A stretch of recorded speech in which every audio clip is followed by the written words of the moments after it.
telling me that, sir, I was also not intended to do it. My mind was rejecting it. I should not do that. I was feeling very bad. But from the next year, the syllabus is changing. I was finding one topic very difficult. So I brought some 2 chits with me. And I was caught in the class in the presence of other 50 friends of mine in the classroom. He did it. Mind was not telling him to do it. Buddhi was telling him that from next year the syllabus is going to change. Do it, otherwise you will not pass the examination. And what about the 4th, that is Atma? That Atma is self-esteem. That in the presence of my 50 friends, I was insulted like anything. Self-esteem was harmed. Sharir, Man, Buddhi, Atma. They are so closely interrelated. They are so closely interlinked that we cannot separate any of them, and we cannot decide even the degrees of any of them. So this is the composition of an individual. And that individual composition is also integral, ekatma. This ekatmata or this integral nature is the nature of our society. And that is done in every respect we find it. In Western philosophy we don't find it. Western philosophy says that society is made of individuals. In Indian philosophy we say that society has its own existence. Samaj swayambhu hai. Individuals come and join it. The history of society may be of some thousands of years. Individuals come and join it. Society is having its own entity, having its own existence. Western philosophy says that individuals bring society together. Individuals are not the means of society. Society is there and society involves them, gives them the sanction to be the member of it, gives them the sanction to be part and parcel of it. So this is the relationship between individual and society, Vyashti and Samashti. The third aspect comes in the social life is Srushti, that is ecology, that is nature, that is environment. The Indian philosophy says that it is to be milked and not to be killed. सृष्टि का दोहन करना है, सृष्टि का शोषण नहीं करना है. In the Western philosophy we find that everything in the world is for me. Everything in the world is for my consumption. Such an extreme individualism in Western philosophy says that don't ask me that how I should consume it. So that Srushti or the nature or that ecology is not considered as something taking care of you, is considered as you are for me. I want to exploit it, I want to consume it. This is the distinction, and these are the basic differences between the Western philosophy and Bharatiya Samaj. We see that how the ecological problems are becoming grave and grave day by day. We are always talking about the carbon to be being created, being thrown in the air. Paris Convention declared very grave worries about these things. This is the result of the unlimited consumption by people. Indian philosophy, Ekatma Manav Darshan, says that you can take from the nature in such a way that the nature will create it in future to satisfy your future requirements. And so it is to be milked and not to be killed. This is the relationship. And so several aspects of nature we consider them as gods. we worship trees. We worship something which is gifted by the nature. Pandit Deendayal Upadhyay asks that you are giving depreciation and creating depreciation fund for plant and machinery. Are you keeping some money aside for the depreciation of nature? You are depreciating nature. And this depreciation of nature is basically having no philosophical bar which Indian philosophy has. In Western philosophy we will not find it. And therefore this philosophy, I am not undermining. There are so many good things in Western philosophy also. Even Panditji also says that there should not be status quoism. That once one thing is accepted, it is accepted for all, forever. Or once one thing is rejected, it is rejected forever. That should not be our approach. But this is the philosophy that nature is taking care of you. You have to take care of nature. We have been using chemical fertilizers in agriculture beyond a limit. That land is there. What is our philosophy about the land? Bhumi, Mata, Samudra Vasane Devi, Parvatastana Mandale, Vishnu Patni Namastubhyam, Padas Parsham Kshamaswame. Dear land, I am putting my foot on you. In the morning when I come, wake up from the bed, please excuse me. Because that land is having everything that gives you, right from the birth to the death. And so we are under obligation. Gratitude, Kritanyata, is the best samskar of Indian philosophy. And so we are saying that I am touching my feet. Please excuse me. Samudra Vasane Devi, Parvatastana Samudra, ocean and the mountains and everything they refer there. So this is our approach towards Srishti. Vyashti is an instrument. Society is a shelter. Srishti is a life. And Parmeshti means not God or not keeping any idol or not doing any Murti Puja. Whosoever likes it can do it. There is no objection to that. But Parmeshti is the purpose of my life. I could attain the purpose of my life. That is Parmeshti for me, the superior most for me. This is a relationship. We cannot find even a smallest gap among these four.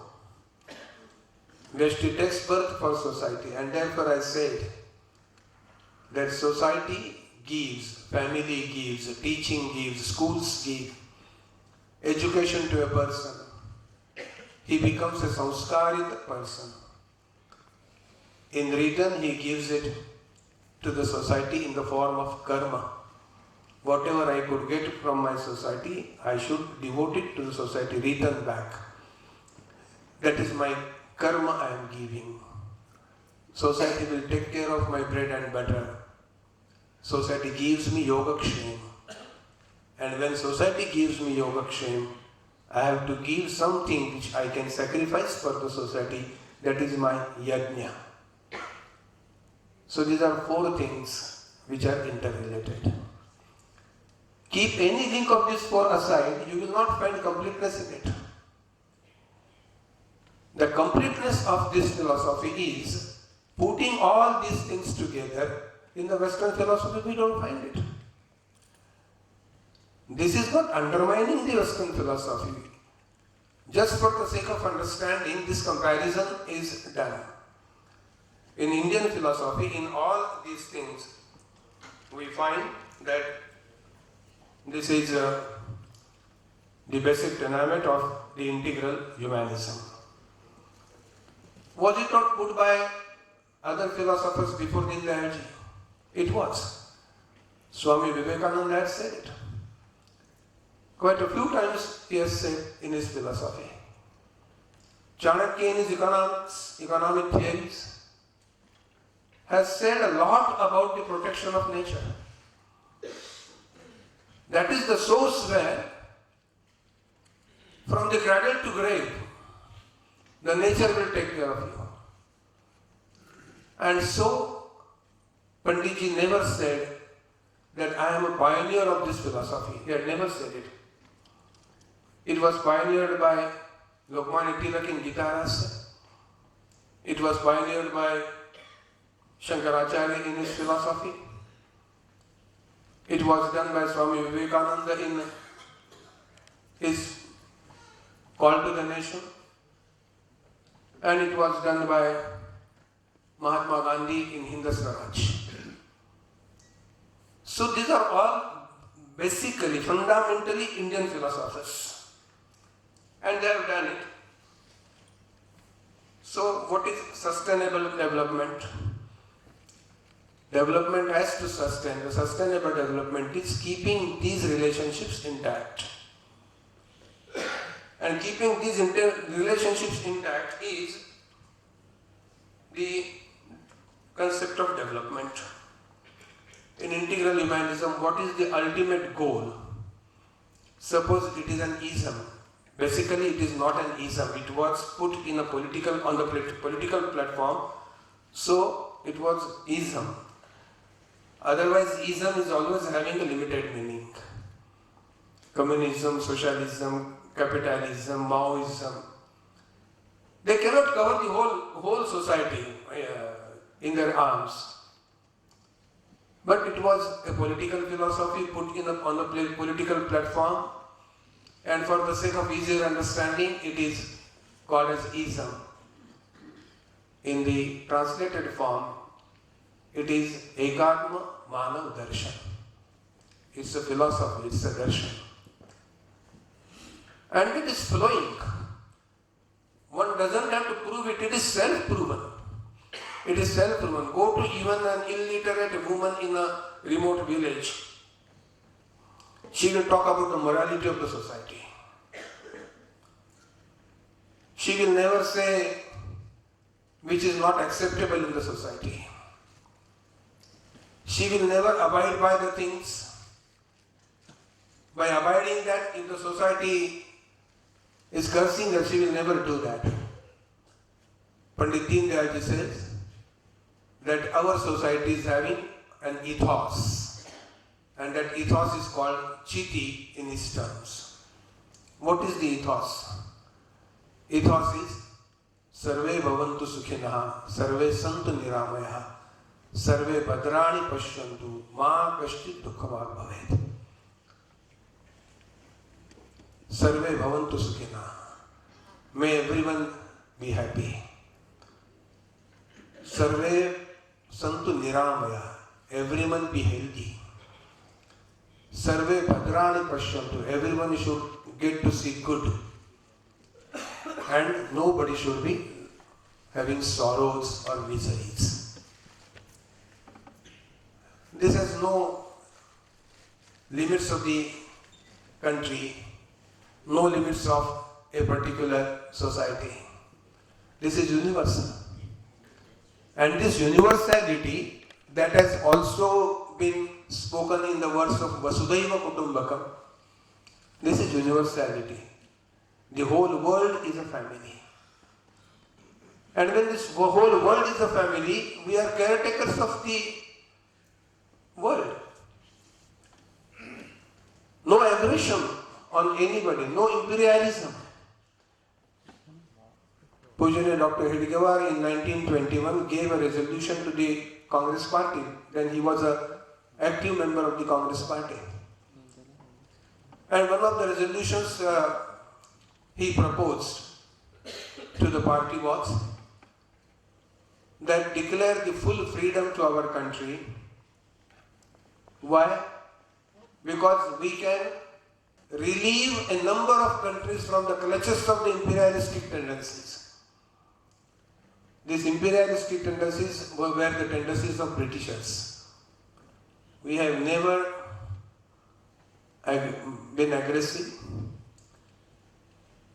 On the contrary, Max Muller had said once that we have conquered India once, the next conquest will be through culture. That was Maximus saying. We have never spoken in terms of conquering any country. We have never said anything about the conquest. Macaulay said that we are leaving this country now, giving so-called independence to India, but we have created a main of the test, intellect and opinion of Britishers. Such an arrogance was there. This kind of arrogance we have never found in our Indian philosophy. No scripture will tell you about this arrogance. Integral humanism is acceptability for all. It is all inclusiveness, and that inclusiveness is the spiritual aspect of integral humanism. When we say about the spiritual development, one misconception arises, and that is your anti-material development. Development is having these two things as two sides of the same coin. There should be material development, but there should not be materialistic approach. This is the difference. Don't we want our people to be wealthy? We want. Don't you want to eradicate poverty? Yes, we do. Don't you want that people should be happy for all the time? Yes, we think. So material development is needed. Material development may be one of the goals, but materialistic approach cannot be the goal of it.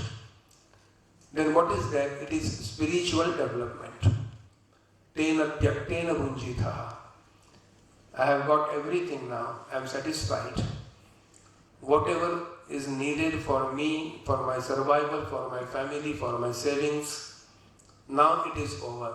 Now the remaining I would like to give to the society. Tena tyaktena bhunjitha.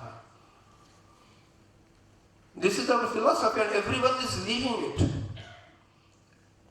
Why the temples are getting so much big donations? Leave aside those showy donations.